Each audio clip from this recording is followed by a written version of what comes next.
Fracture prints your digital photos directly onto glass, making your favorite moments come alive in vivid color. Hand-assembled in the USA, Fracture glass prints are a unique and beautiful way to display and share your favorite moments. Simply upload your photo at fractureme.com, select your size, and your glass print will be shipped to you, ready to hang with just one screw. Use code POD15 to get 15% off your order today. That's code POD15 at fractureme.com. At Lowe's, we're your go-to for great gardening values every day. That's why we've lowered our price on select bagged mulch, now starting at just $2.88 a bag. Mulch helps prevent weeds and retains moisture, and when you put it down around trees, shrubs, and flower beds, you'll see how beautiful it makes your outdoor space. Just in time to welcome back family and friends. Shop online and pick up in store. Lowe's, home to the best part of summer. Selection and product availability vary by location. While supplies last, U.S. only. Excludes Alaska and Hawaii. What's up, everyone, and welcome to another episode of That's Wild. Today we have a barn burner for you folks. Now, in the United States, there are always wacky and insane stories to talk about. It never fails, though, that a nice fat majority of these stories, well, they start and they end in Florida. Florida is an absolute sideshow unto itself. All you have to do is browse the news in Florida on a daily basis, and you will inevitably stumble upon a wild story, a ridiculous story, a story that you have to read twice most times to actually believe. And then even then, you have to take a look to make sure you're not reading The Onion or the Babylon Bee. That's how absurd things are down in Florida.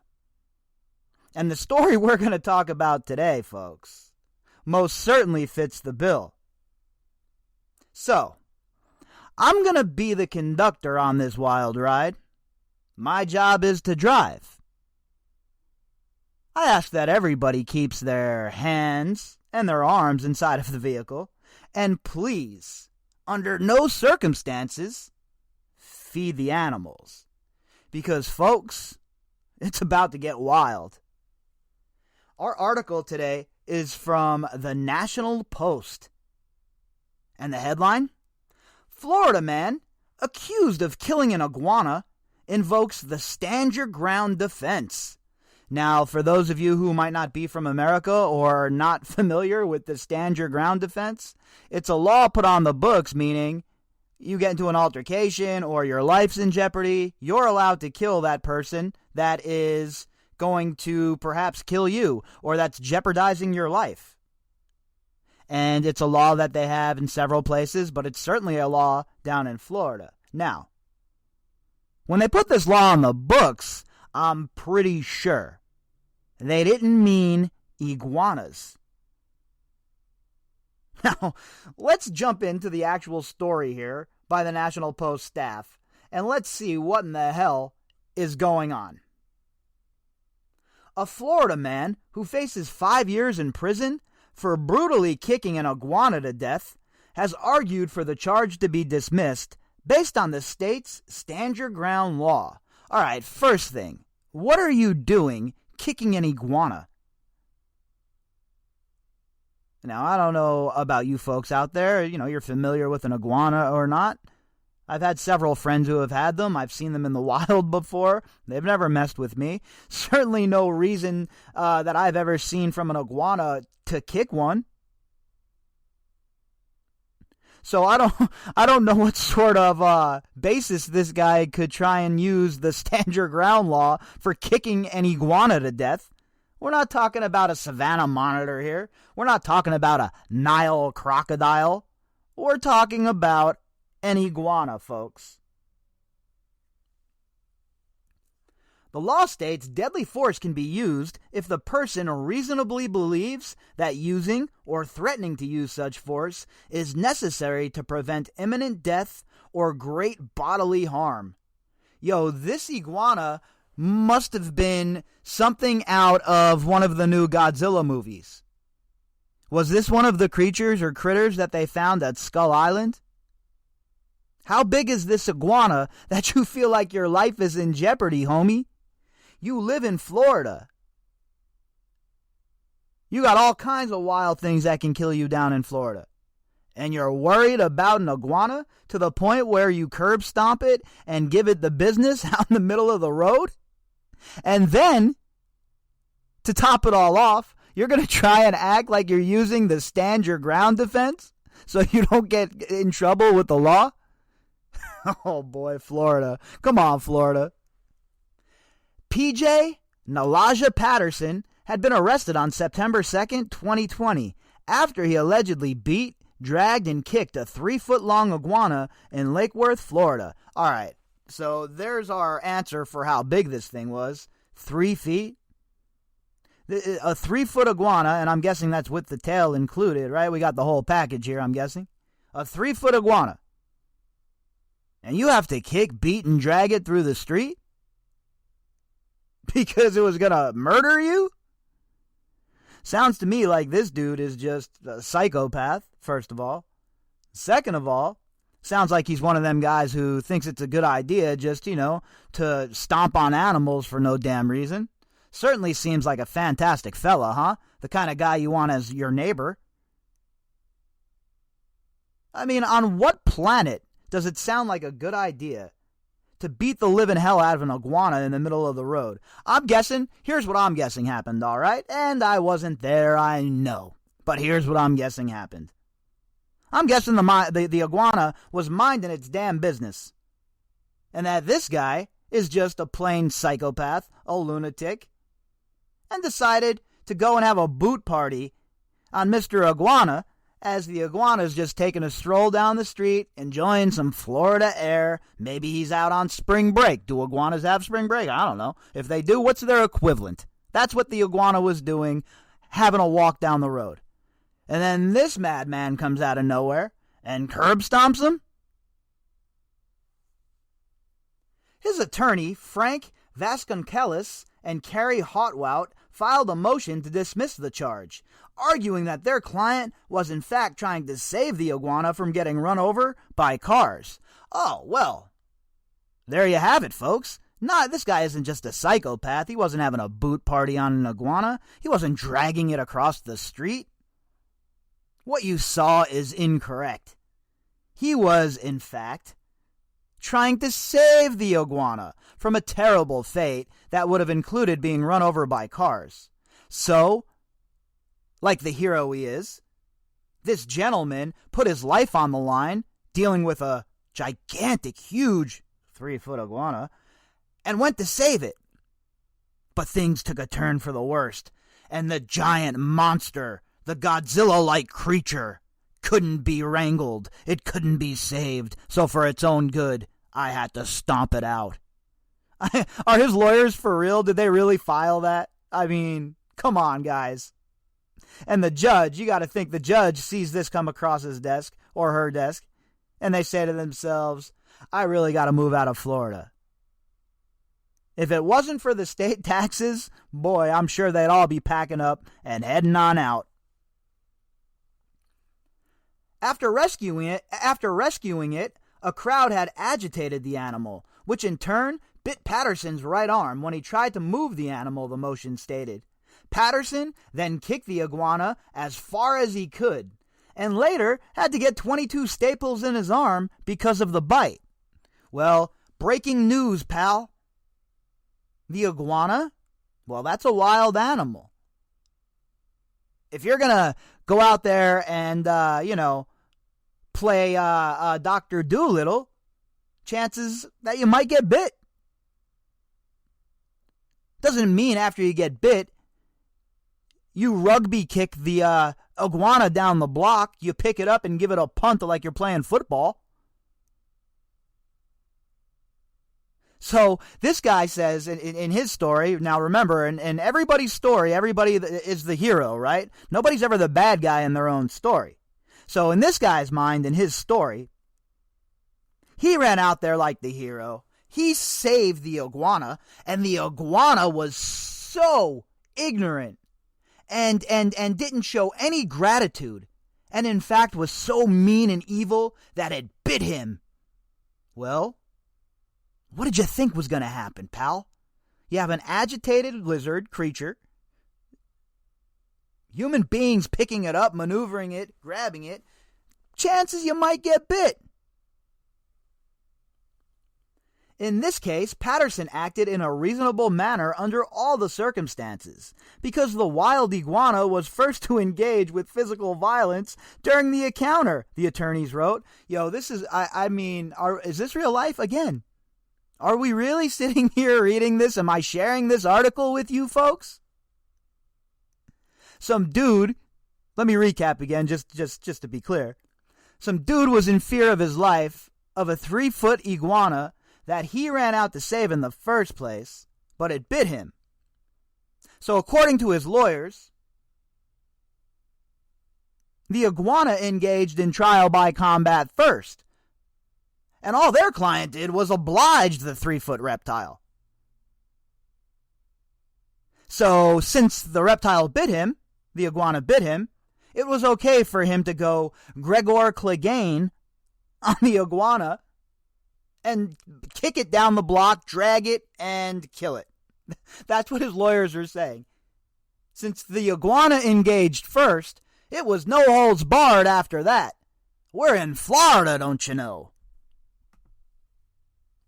The brain donor, a.k.a. Mr. Patterson, also believed that the iguana could have injected poison into him and had rushed to incapacitate the iguana the best way he could in order to preserve its antidote, his attorneys wrote in their motion. So the big bad iguana, the 3-foot iguana, is now also poisonous as well. So he didn't think about any of that poison when he was running out there to save it at first, when he was going out there to be a hero. No, not then. But after it bit him, well, then all of a sudden it's poisonous. And now I should be able to kick this thing until it's dead. Remember, this thing attacked me first, folks, all right? This 3-foot iguana attacked me first. So I'm using my stand your ground law rules, and I'm going to kill this damn thing. That's the argument this guy was making to the court. Assistant State Attorney Alexandra Dorman responded to the motion, writing that the entire episode had been recorded in a 32-minute surveillance video. Boy, it's always that pesky video that shows up these days, huh? And these guys will always, try and BS their way out of it. Well, what do you mean? That wasn't me in that video. That's my twin brother. Meanwhile, the whole entire event's recorded. Everybody knows the deal. And still, this guy's pitching this story. And his lawyers are actually bringing this story to a judge. Patterson's actions, she wrote, were unjustified and occurred without provocation. The video, she wrote, shows him tormenting the iguana, which was not bothering anyone and did not pose a threat to anyone. I told you, what did I say? Old iguana, Ike the iguana, was having a stroll down the block. Maybe he was on spring break for iguanas, whatever it is. Got into a fight with Mrs. Iguana. Said, that's it, you know what, I'm going out, I'm going down to the local drinking hole, I'm going to get wacky on some crickets. I'll be back later on. Little did he know that this brain-dead human, Mr. Patterson, would be laying in wait to jump Mr. Iguana. The iguana didn't want no beef. He wasn't out there flagging nobody. He didn't want no smoke. Wasn't out there selling crack. Maybe he was out there buying drugs. Was this a drug deal gone bad, folks? The animal died while being transported by Palm Beach County Animal Care and Control and had to be euthanized, according to a court affidavit. Wait a minute. If it died, why did it have to be euthanized? I'm not trying to sound like a dick here or anything, folks, but if it's dead, I don't think the euthanizing part of it probably is out the window, yeah? Now, let's be very clear here, okay? We are dealing with Florida, so maybe after you die, they euthanize you as well. A necropsy of the iguana, described in the court affidavit, found that the animal had a lacerated liver, fractured pelvis, blood in its mouth and abdomen, as well as a lacerated tongue. Dr. Virginia Sayre of Animal Control, who performed the necropsy, described the iguana's injuries as painful and terrifying in the affidavit. All right, so, folks, look, I don't think it's funny that this dude beat this iguana to death, right? Not in the least. Nothing funny about that. The guy's an absolute clown and a piece of garbage, to be honest with you. Because it's obvious what's going on here. We got the autopsy, the whole nine. The iguana was minding his business, and he was assailed for no good reason. And then this guy sets this whole story in motion about he's the hero. I came running in, dodging cars like Frogger to save this guy. And he had the audacity to bite me.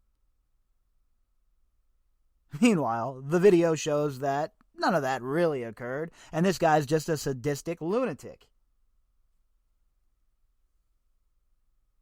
The defendant unnecessarily put himself in a position to be bit by this animal, Dorman wrote. The state's position is that stand your ground does not even apply to this case because the iguana is not a human being. Well, there you have it. The court really let loose there, huh? Prosecutors really let you know what's really going on in the case. The iguana is not a human. In case anyone was confused, anyone out there, in case you were confused about the players on the stage here and what was going on, the iguana is not a human. So the stand your ground laws, well, they don't count. And again, folks, can we go back to the beginning for a minute here? When this guy first called the lawyer and they were coming up with this game plan?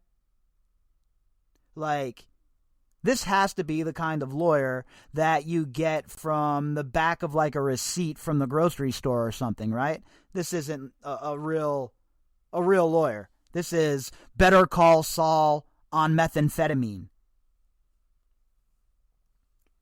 Judge Jeffrey Gillen denied the motion to dismiss the charge on Friday, May 28th.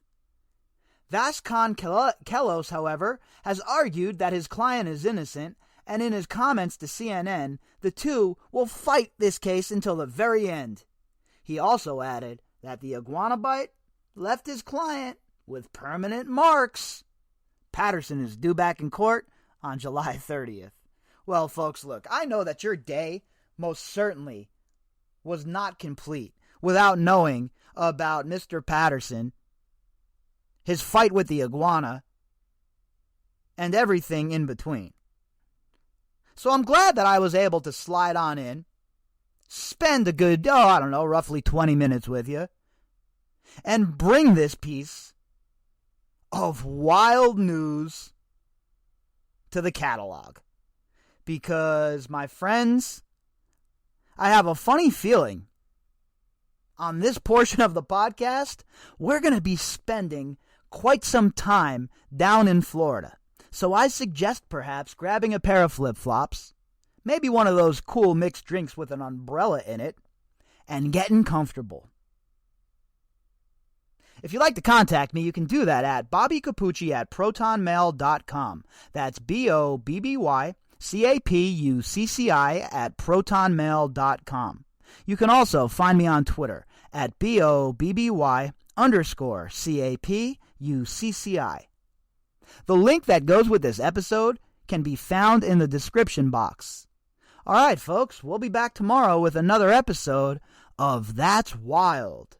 We'll also be continuing our discussion on the failed war on drugs, which is our flavor here on the podcast, Life is a Mosh Pit, for this month. All right, everybody, until tomorrow, hope everybody has a good night. Fracture prints your digital photos directly onto glass, making your favorite moments come alive in vivid color. Hand assembled in the USA, Fracture glass prints are a unique and beautiful way to display and share your favorite moments. Simply upload your photo at fractureme.com, select your size, and your glass print will be shipped to you, ready to hang with just one screw. Use code POD15 to get 15% off your order today. That's code POD15 at fractureme.com. It's true. Summer in Scottsdale isn't for everyone. We saved this sizzling season for the bold. Those fun-loving, sun-seeking, badass travel warriors like you, who won't let a little triple-digit heat get in the way of a really great time. And if you're bold enough to visit during the heat of summer, we'll reward you with resort rates starting at just $89 per night. So come on, travel warrior. Visit itsthathot.com and book your Scottsdale summer getaway today.